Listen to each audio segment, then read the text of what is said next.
Sheila Jordan, a name whispered with reverence in the jazz world, though perhaps not as well known to the casual listener.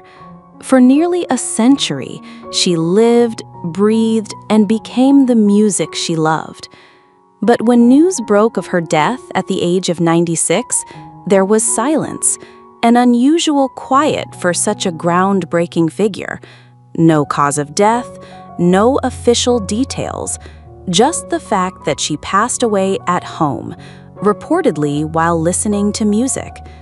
Tonight, we dive deep into the life, the struggles, the triumphs, and the mysteries surrounding Sheila Jordan's death. Because sometimes, an ending tells us as much as the life that came before it. Sheila Jeanette Dawson was born in 1928 in Pennsylvania, raised in poverty and hardship. Her childhood wasn't easy. Her family often struggled, and she grew up surrounded in an environment where music was one of the few escapes. In the midst of all that, jazz, especially bebop, became her lifeline. Imagine a young girl sneaking into clubs, desperate to hear the sounds of Charlie Parker. She felt a connection so strong, it was as if Parker's horn was speaking directly to her soul. Later, she would be called Bird's Daughter, a symbolic title that showed just how deeply she carried his influence. In her late teens, Sheila made her way to New York City, a bold, daring move for a young woman with little money. But she had determination. She immersed herself in the jazz scene, forging friendships and alliances that would shape her career. Her admiration for Charlie Parker wasn't just that of a fan. She worked with him, sang his praises, and carried his spirit forward, long after his tragic early death. The jazz world was male-dominated and unforgiving, yet Sheila carved her own place. But success didn't come overnight. She lived a double life. The day-to-day struggles of being a working woman and mother, and the nighttime world of smoky jazz clubs where she bared her soul through song. Sheila Jordan wasn't flashy. She didn't want big bands and over-arrangements. Instead, she often performed with only a bass player. Her voice, naked, exposed, unguarded. This was radical. Most vocalists of her era leaned into orchestras, glamour, or commercial appeal. Sheila, instead, pursued honesty. Her singing was conversational, intimate, as if she were whispering secrets into the listener's ear. She believed jazz wasn't about perfection, it was about truth. And while this rawness limited her mainstream fame, it secured her a place as one of the most respected innovators of her generation. Sheila's path was never easy. She faced racial discrimination because of her relationships in the jazz world. She faced financial hardship, working odd jobs to provide for her daughter.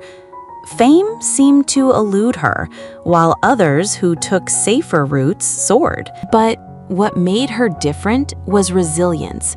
She refused to compromise. To Sheila, jazz wasn't about money or even recognition. It was a spiritual practice.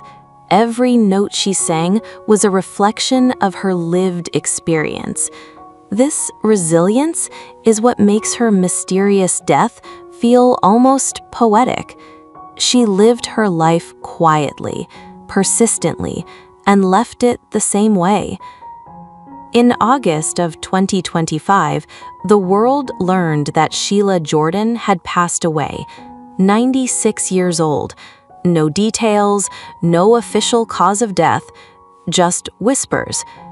Some say it was simply old age. Others wonder if health complications were involved, but kept private by her family. What we do know is that she died at home in New York City, And according to her daughter, she passed while listening to music. Bebop, the very sound that had carried her since childhood. Think about that. After nearly a century, Sheila's final moments were filled with the same music that saved her as a young girl.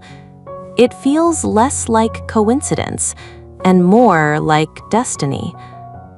There are whispers of unreleased recordings, fragments of projects she never completed. Sheila was never the type to stop creating, even in her final years. She was mentoring, recording, performing. Could there be unheard music left behind? Will the world ever hear it? Or did Sheila intend for her legacy to remain exactly as it was, unfinished yet perfect in its imperfection? These unanswered questions only deepen the mystery of her departure. Students and musicians who knew her spoke of feeling her presence the day she died. They described an unusual silence, a shift in the air. Some called it coincidence, others something deeper. Sheila herself often spoke of music as a spiritual experience, a connection to something beyond words. Perhaps even in her death, that energy resonated with those who carried her lessons forward.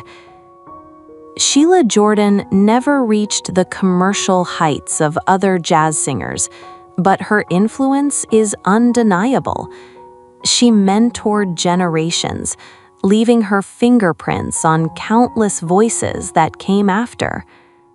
Awards and honors eventually recognized her, but Sheila's true reward was in knowing she stayed true to herself, even when the world didn't always listen. And in that way, her death mirrors her life, quiet, understated, but deeply meaningful.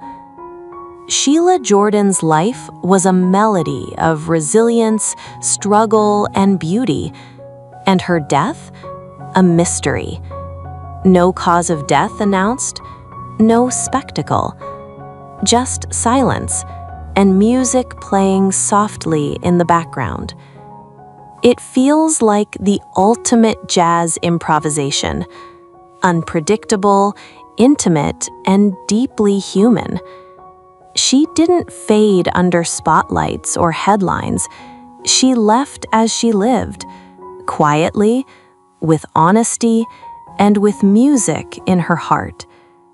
This is the mystery of Sheila Jordan's death. But perhaps the real mystery is not how she died, but how she managed to live with such truth, courage, and music for nearly a century. And that is her final note.